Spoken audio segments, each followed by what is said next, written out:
Hello mga ka-BHW! Ako po si Congresswoman Angelica Natasha Co ng BHW Party List, ang boses at puso ng bawat health worker sa Kongreso. At welcome sa pinakabagong palatuntunan ng BHW Party List, ang Kwentuhan! Tutok lang dahil sa episode na ito, ang kwento mo ay kwento ng bawat BHW. Kumusta po kayo? Hangad po namin na kayo ay nasa mabuting kalagayan. Sa Kwentuhan episode ngayon, ang ating tatalakayin ang kahalagahan ng mental health, ang mga hamon na kinakaharap nito, at ang mga hakbang na maaari nating gawin upang suportahan at pangalagaan ang ating mga sarili at ang ating mga kapwa. Espesyal ang episode na ito dahil iha-hot seat din ako ng ating guest for today. May mga katanungan po na tayo mismo ang magbibigay ng kasagutan. Kaya naman, huwag na natin patagalin, ipakilala na natin ang ating guest for this Kwentuhan episode, ang ating kaibigan, graduate of psychology in Murdoch University, Western Australia, and completed her master's in developmental psychology in Ateneo de Manila University. Please welcome Miss Jill Tan. Isang virtual heart naman dyan para kay Miss Jill. Ayan, thank you very much. So, hi Miss Jill. Kumusta ka naman? Pwede mo ba kaming kwentuhan yung tungkol sa inyong profession? Yes, hello, Cong Nikka. Okay naman, I'm okay right now. Sige, kukwento ko ha, kasi medyo marami yung yung ginagawa ko. So, mainly, nag-work ako sa 𝗍𝗵𝗶𝗀. So, 𝗍𝗵𝗶𝗀 is a clinic. Yung name namin is 𝗍𝗵𝗶𝗀 Well-being Services and Consultancy. So, sa 𝗍𝗵𝗶𝗀, so clinic siya. So, I'm part of the leadership team. I do psychotherapy there. I also supervise sa isa naming program, yung executive functioning. Baka later pwede ko yung ikwento kung may time tayo. And then, I also am the co-head ng cluster namin for project management with organizations. And then, outside of that, we also have Circle of Hope. So, yung Circle of Hope naman namin, NGO naman yun. Okay. And then, we also provide doon low-fee psychotherapy. So, it's more affordable for yung common Filipino. And then, I do supervision. So, I supervise our volunteer clinicians there. Okay, alright. So, talagang everything that you do is on the mental health side. Yes, everything psychology. Mm-hmm. Okay. Ikaw, Cong Nikka, how are you as isang lawmaker, boses ng mga health workers, at chairman ng Welfare of Children? Well, you know, of course, kami ni Jill, we've gone a long way. Bilang isang mambabatas, she already knows, no? But, you know, it's very challenging, but it's also very enjoyable and exciting for me. Not just because I am the representative of our barangay health workers who are the volunteers in the barangay for the health sector, no? But also, as chairman of the Welfare of Children, we talk about it a lot, no? Mm-hmm. One of the main issues right now is mental health. And so, as you know, I've been consulting about this with you. So, gusto natin syempre yung mapabuti yung mga kalagayan ng mga Filipino kids. So, yes, it is both challenging and exciting for me. But also, let me talk about being the representative of the barangay health workers. As the BHW representative, we have filed 93 principal-authored bills on the barangay health workers and the health sectors included. And I think maybe about 13 co-authored bills. So, these are all including the welfare of the barangay health workers. One of which, the most important thing I think, is the Magna Carta for the barangay health workers, which is already in the Senate. Ibig sabihin, nakapasa na sa Congress. So, we're also waiting na lang din sa Senate para pumasa na yung Magna Carta for the barangay health workers. Okay, so let's go to you again. Bilang isang mental health specialist, ano naman yung mga karaniwang problema or suliranin na kinakaharap ng ating lipunan ngayon? And paano ba ito ina-assess at nasusolusyonan? Okay, sige. Siguro I'll answer based sa children, no? Kasi nandun rin naman kayo. I think, you know, it's been in the news in the past school year, di ba? Pa-end ng school year natin, this month, yung mga iba nagtapos na, iba patapos pa lang.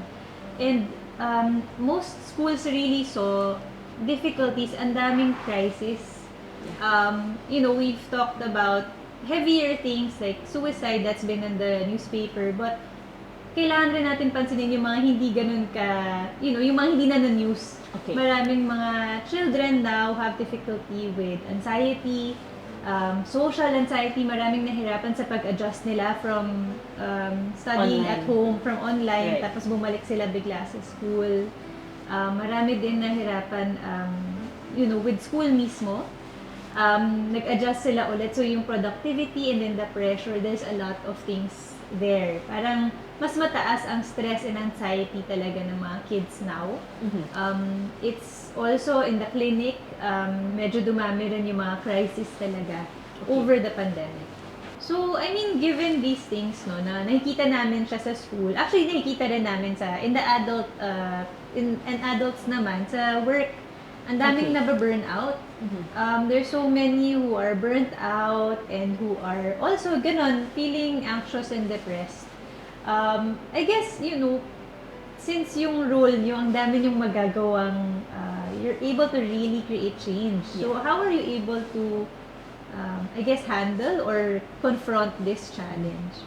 Well, as a legislator, we have to be aware. I think that's the first thing, no? Kailangan alam namin kung ano yung problema na nangyayari sa bayan natin.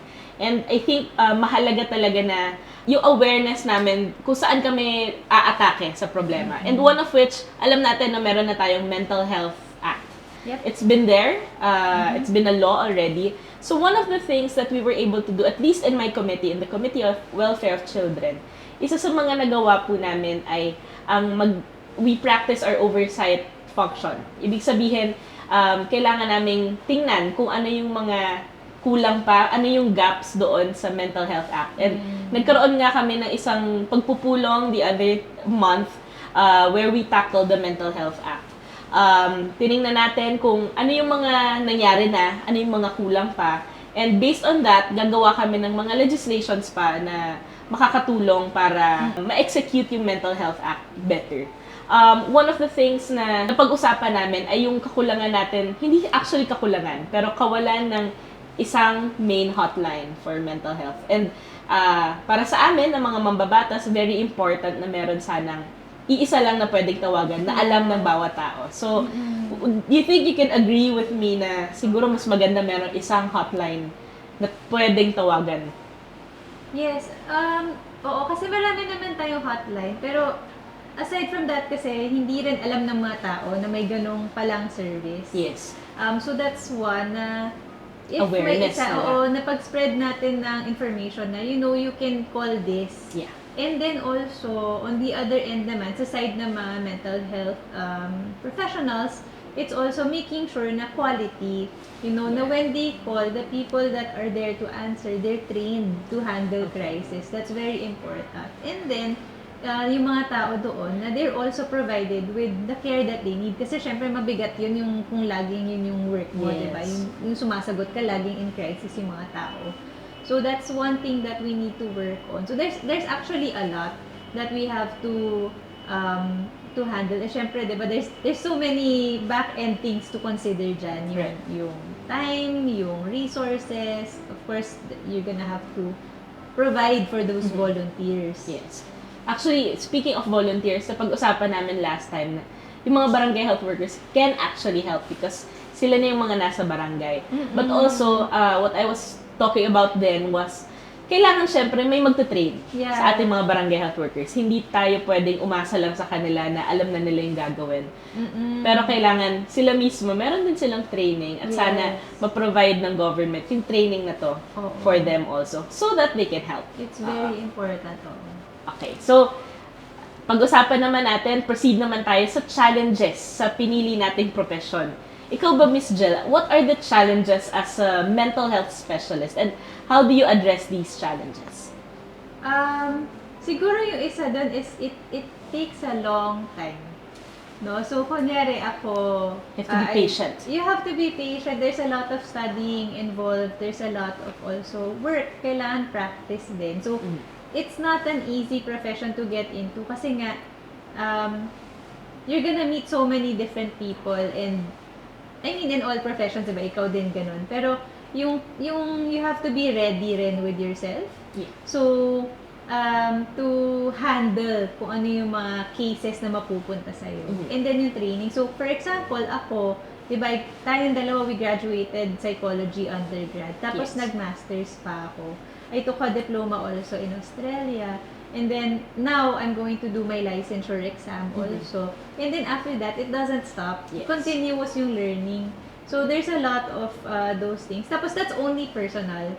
So, we work in a system, of course. So, making sure rin na the system supports us. Okay. Diba? Na there's challenges there. Kasi, syempre, as much as we want to help, ang dami kasing Filipino versus ilan yung professionals Right. that we have right So, now. bilang pa lang, challenging na. Kasi, parang 1 is to how many Filipinos?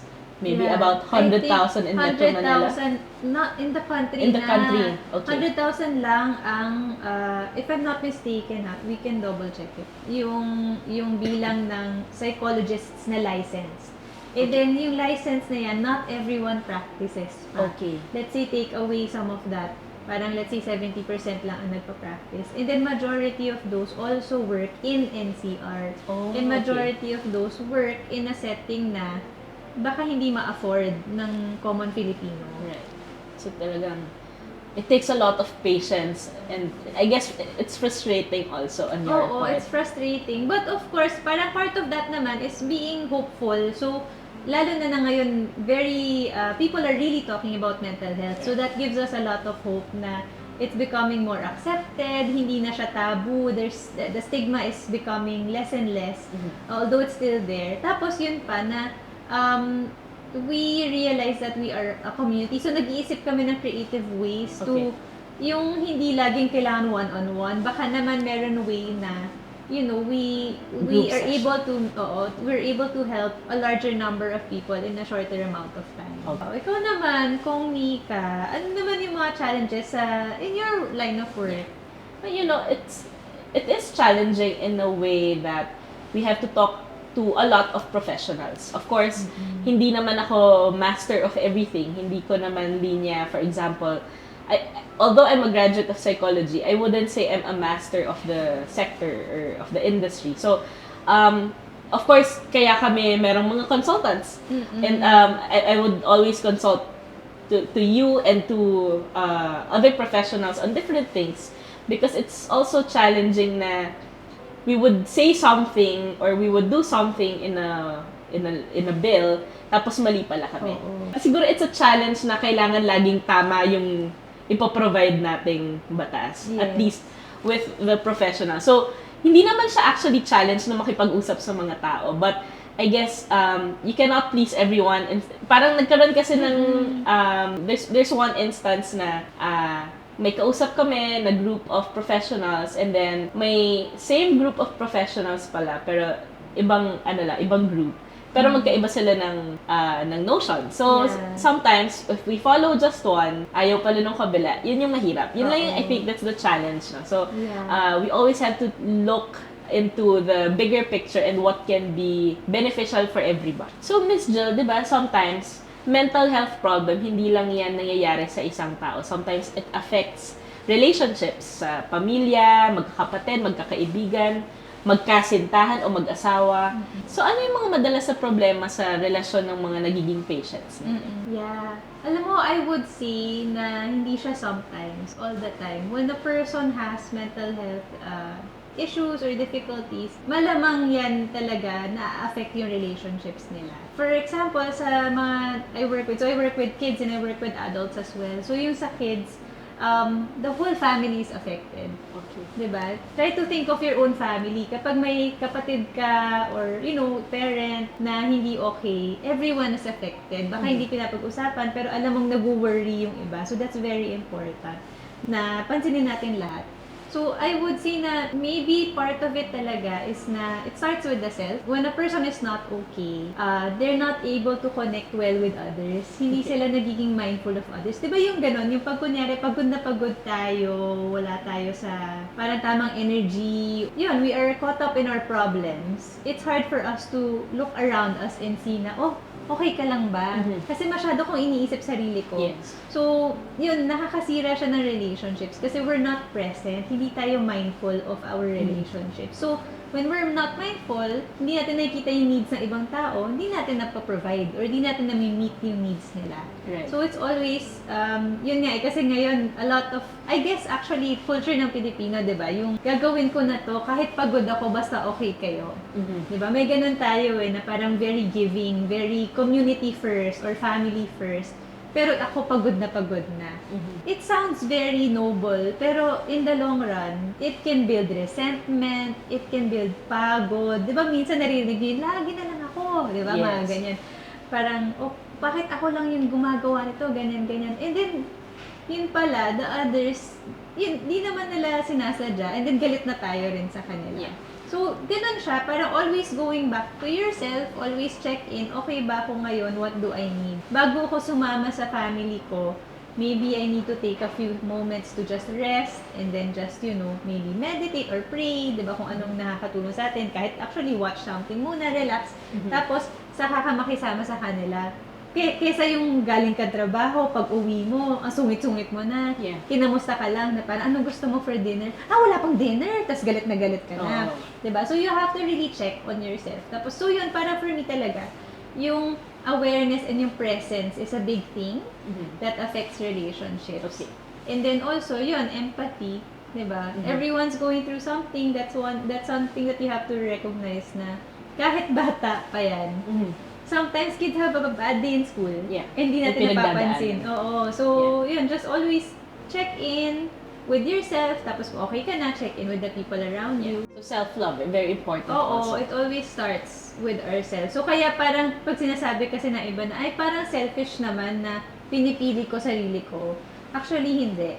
Kasi, if you don't do that, the self na idadala mo with others is not a kind self. Okay. Not a present self. Yeah. Diba? So, kumbaga, yung lagi namin sinasabi, kasi we also do webinars, no? Parang lagi namin linyahan is, diba pag nasa airplane tayo, ang turo sa atin, pag may emergency, you wear your oxygen mask first. Right. And then you put yung sa kasama mo kapag may kasama kang bata or someone else who's not able to care for themselves. Because kung ikaw ang hindi makahinga, you will not be able to help others.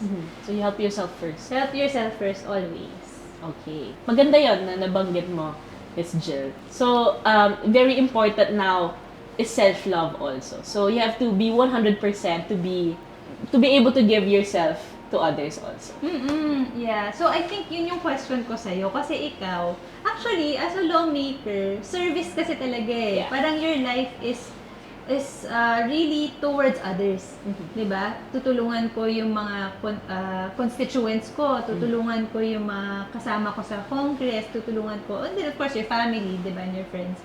But how about yourself? Diba? So yun, ikaw, paano mo yun na-maintain yung good relations mo with everyone? Well, one of the things siguro na skill ko is magaling ako mag-manage ng stress and anxiety. I eat. Kumakain ako ng masarap na pagkain. I message my friends, of course, you know that. Madalas akong nasa group chat para, you know, all my stress I can rant sa mga friends and family members ko. So I think because of that constant communication with my family and my friends and constant self-love, madali rin akong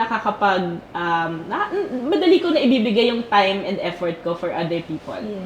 So, I think that's very important also because, yun nga, nasabi mo kanina, self-love. I love myself. But hindi sa pagiging selfish, pero kasi kailangan ko rin. Kailangan kong mahalin yung sarili ko para magbigay ng effort for the others. Bilang isang mental health specialist naman, anong mga kahalagahan ng emotional and mental health?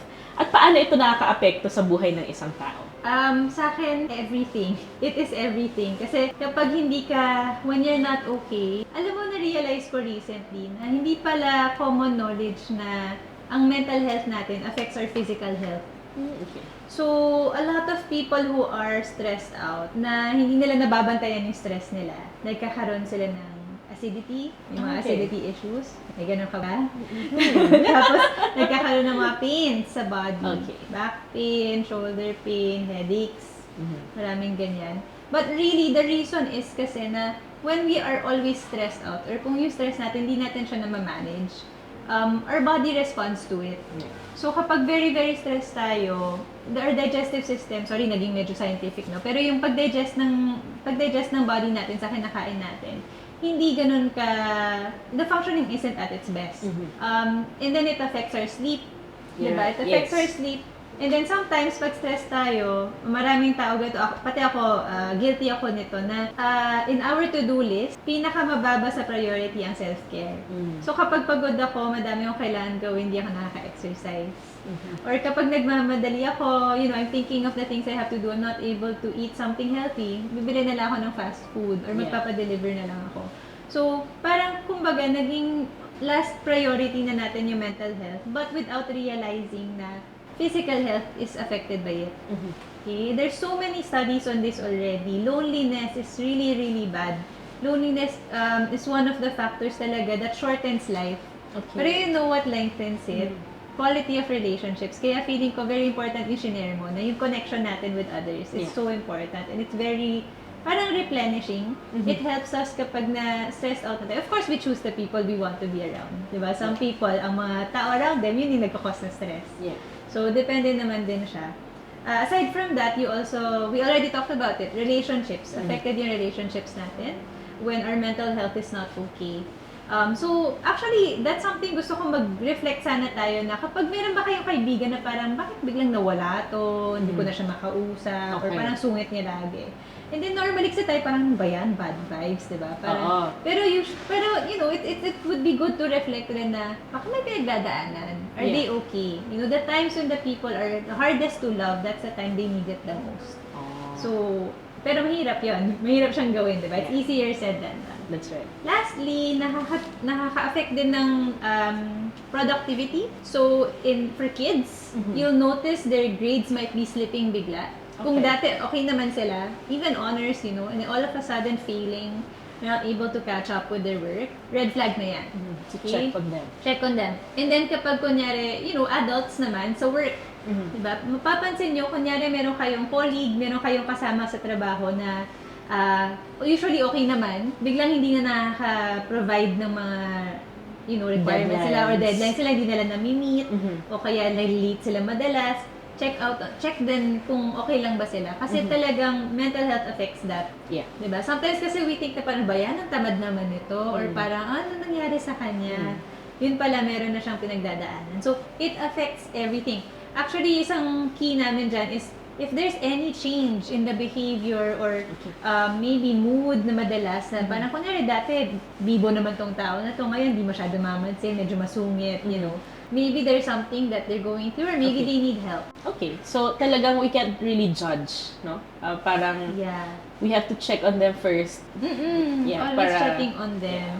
So I guess, that's everything diba? Kasi yun din pag sa psychology, we think of it systematically, hindi lang isang tao. So, when one person is not okay, it affects the family. When that's not okay, it affects work.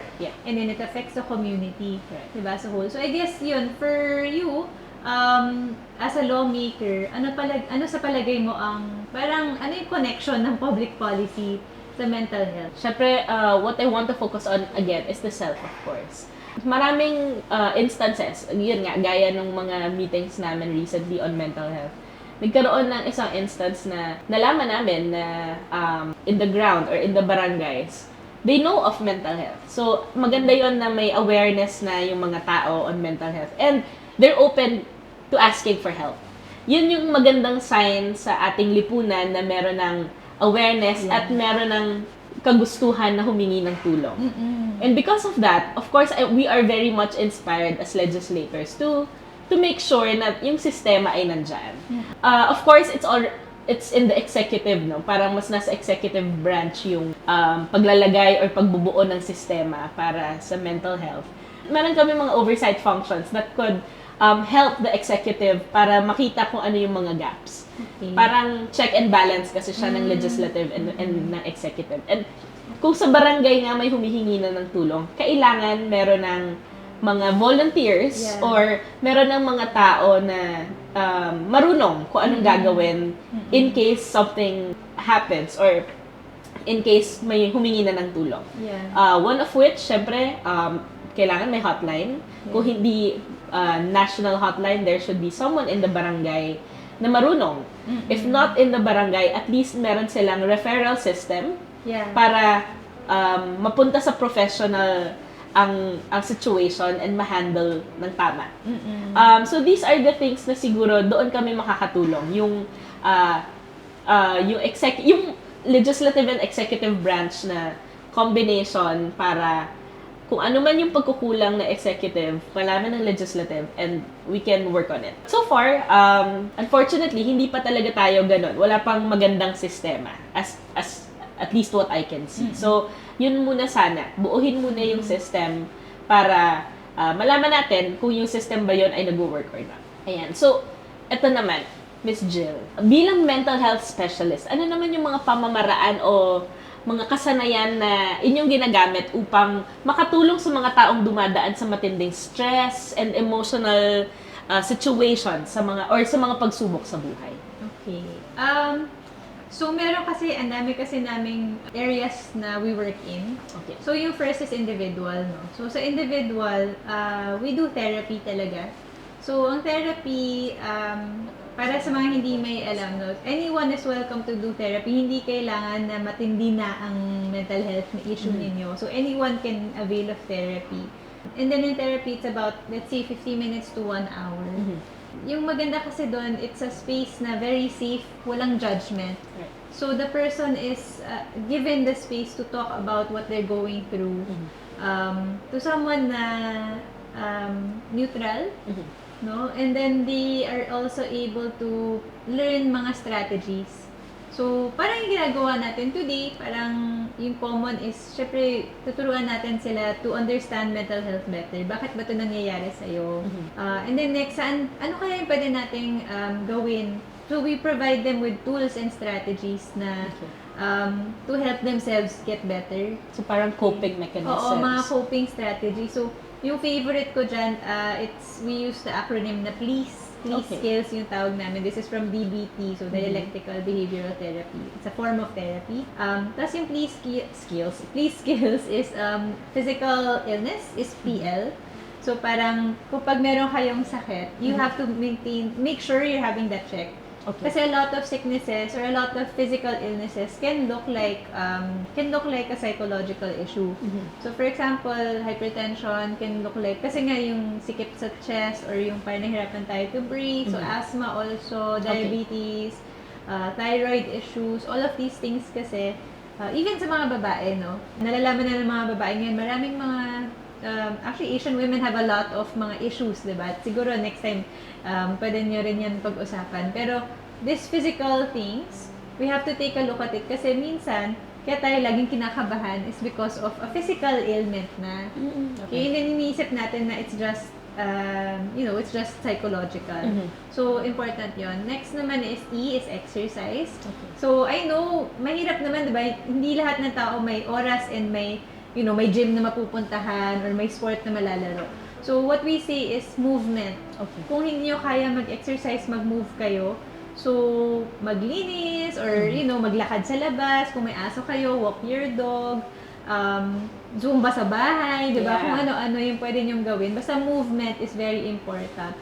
Next is, para avoid mood-altering substances. And sometimes, coffee. Alam mo yung mga kliyente ko na kinakabahan lagi. Minsan, kasi nagko-coffee sila parang kabado sila pagtanong ko nakailang coffee ka na today, 3 na. Lunchtime pa lang. Sabi ko, tingin yun, diba? What do you think does that do to your body and to your mind? So that's one of them. And then of course, yun din, kasi alak saka droga, those things will affect you talaga. And then, S is sleep. Make sure you have adequate sleep. Depende sa tao kung ano yung quality sleep sa kanila. Yung tinatanong ko usually is, pagising nyo ba, feeling nyo ba, refreshed Well-rested. kayo, oo. Or pagising mo, pagod ka pa din. Okay? Kasi yung iba parang, hindi, sanay naman ako, ganito konti lang yung hours of sleep ko, pero okay ka lang ba talaga? So, yung isa pang E sa please naman is eat regularly. So, ang ibig sabihin nun is, wag natin gutumin sarili natin. Of course, may iba nag-intermittent fasting, so ask your doctor about that na lang, no? Pero yung mga eating regularly and healthy, check nyo rin kung ano yung kinakain nyo kasi minsan that also affects. Diba minsan yung pag kumain tayo, tas nakakaanto, nakagroggy. Baka 𝗵𝗵𝗀𝐃. So, talagang, actually, yung thing dyan is to listen to your body. Check mo kung okay ka lang. Yun naman siya. So, yun yung sa individual. That's one example of what we do, no? Na we, kumbaga, prescribe something for them to do or to try and then see if they get better. And then, next naman is schools. So, we also work with schools. Pag nasa school naman, we work with also the parent and the teacher. So, involved talaga. Parang group. Community. Parang may team. So, maganda kasi yun when the child knows that there's a team supporting them. Yeah. Tapos kasi iba-ibang function yan. You want to know kamusta yung bata sa bahay, kamusta siya sa school. Okay. Tapos, para at least lahat makakapag-provide ng guidance and then they know na if they need support, meron from different areas. We also teach the parents, pag kids talaga, very important you work with the parents. Kasi, kunyari kami, they only see us, let's say, 1 hour for the week. Yeah. The parents for the rest of the week, sila yung kasama, and the teachers kapag during school year. Okay. Tapos yung pinaka-last naman is organizational or community-wide. So ngayon, kasi part ng mental health law, diba, yung organizations or corporate businesses should have should provide and make sure na okay yung mental health or mental wellness of their organization. So we do that as well, and then doon naman yun yung way rin namin na makatulong in a wider scope. So we provide webinars, so yung mga informational webinars about mental health, you know, what they can do also. Okay.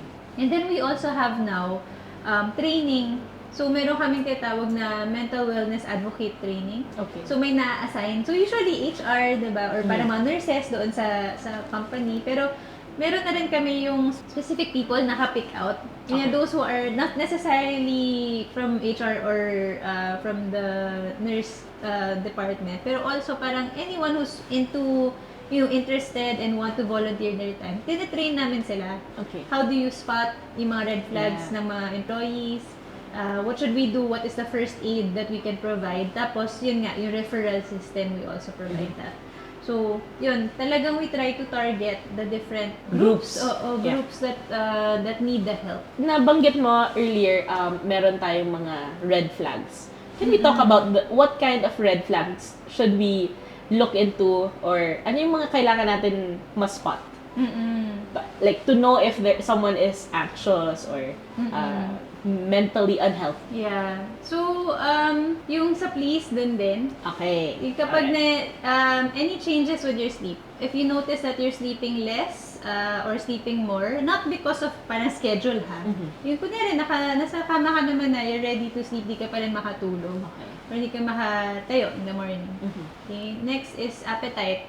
It really affects appetite. For some, nawawalan talaga sila ng appetite. So, kung may change in weight, bigla, pwede rin mapakain more. Di ba tayo, we stress eat. Yeah. Diba? So, yun din. That's also something. Next is, sometimes it's motivation also. Are you motivated to do your work? Are you motivated to get up and do what you're supposed to do? You also want to check on yung relationships ng tao. Are they withdrawing? A lot of people withdraw when they're not okay. Ibig sabihin parang hindi sila nagpapakita. Oo, they want to be alone. Ano pa ba? Meron din dyan, sometimes it's difficulty focusing, makalimutin. So, it affects yung mga functions ng brain natin, no? Hindi ka makapag-problem solve ng maayos, hindi ka makamake ng good decisions. And then, there are some who make more risky behaviors. Mas madalas lumabas, uminom, would engage in risky behaviors na normally they wouldn't do. Okay. So, yun, hindi na nila alam. And then, of course, number one, if someone is saying they want to hurt themselves or harm themselves, that's always something that we consider. We never think of it as nagpapapansin lang to or nag-aarte lang to. Anytime someone says they're thinking of hurting themselves, we take that seriously. Right. Okay. Yeah. Okay, so at least now we know the signs to spot. No? So I hope that can also help everybody, all our viewers, na kung merong may mga ganito in your communities, baka magandang makapagtawag tayo ng professional. Later on, we will also put mga siguro hotline numbers or people who can help you. Yeah. Okay, so we're almost at the end of our interview. So may we know if you have any message sa mga viewers natin na ngayong araw na to, lalong-lalo na sa mga may pinagdadaanan at iba't ibang mga health problems sa kanila, sa sarili nila at sa community nila. Sa akin, ang masasabi ko talaga is it's so important to be kind to yourself. Alam mo, a lot of people with mental health issues, sobrang when you hear their thoughts, ang bigat. Diba? Meron mga iba sabihin, worthy ba ako? Parang, am I worth the space that I take up? So parang, kumbaga, in Filipino, parang, sino ba ako para sumama sa mga kaibigan ko? Ano bang mako-contribute ko sa kanila? Sa trabaho, wala na akong nagawa, hindi na ako nakakatulong. So very harsh na parang, hindi ka na nga okay. And then you're also saying something mean pa to yourself. So kumbaga, it's really important na you're kind to yourself, especially when you need it the most.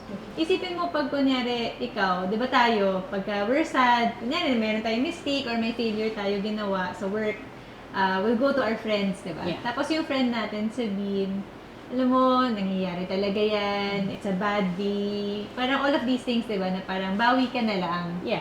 Diba? So, our friends can tell us that. Pero tayo, kung tayo yun, in our heads, parang, sobrang walang kwenta ko naman. Ano ba tong ginawa ko? We're very harsh. We're so harsh with ourselves. So, that's number one. Try to pay attention kung paano ka nag-iisip.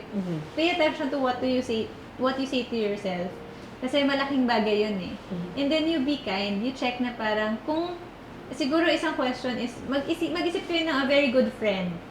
Okay? Or a very good friend or a person in your life na talagang when you're around them, you feel cared for, you feel safe and loved. What will they tell you when you're in a hard situation? So that's one way to try to think of it. Next is na, if you're really going through something, ask for help. So yun nga, hindi nakakahiya to ask for help. And then if you talk to a professional, that's confidential. If you don't want others to know, that's respected. Hindi naman nila malalaman. Try it out lang. Hindi nakakatakot. Hindi po namin huhulaan kung ano kayong klaseng tao. Hindi kami manghuhula ng iniisip ninyo. Wala pong ganun. And we won't judge. It will be very unethical if yung kausap nyo i-judge kayo. Hindi rin po namin kayo papagalitan.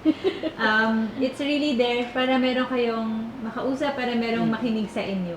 And then lastly is na I would invite people to extend patience and understanding and kindness to others. Right. You never really know. Parang yun nga parang ang illness of mental health is invisible. Yeah. Hindi siya yung parang, someone na nabalian ng buto, na nakikita mo meron siyang cast.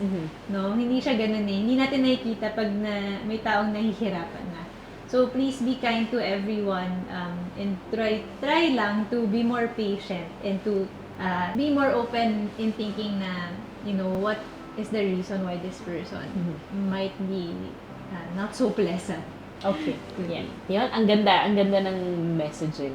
So, very, very important to also love yourself. And again, ang ganda ng messaging na you have to love yourself first so that you can also love the people around you. Okay? So, that ends our kwentuhan with our mental health specialist, Ms. Jill Tan. Maraming salamat sa ating nakakwentuhan si Ms. Jill Tan at sa pag-share ng mga information on mental health awareness. Ang mental health ay labis na mahalaga. Alagaan ang ating sarili at ang iba. Maging bukas sa pakikipag-usap at suporta. Ang 𝗵HW Party List ay patuloy na isisulong ang malusog na public policy na nakafocus sa mental health ng bawat mamamayan. Ang pakikipagtulungan sa iba pang sektor ng lipunan tulad ng mga psychologists at iba pang mga professionals sa larangan ng mental health ay malaking bagay upang magkaroon ng komprehensibong paglutas sa mga hamong may kinalaman sa mental health. Kapag pakiramdam mo may mental health problem ka, huwag matakot humingi ng tulong. Ito po ang inyong lingkod, Congresswoman Angelica Natasha Co. Nagpapaalalang ikaw ay mahalaga at hindi nag-iisa. Dahil ang kwento mo ay kwento ng bawat BHW.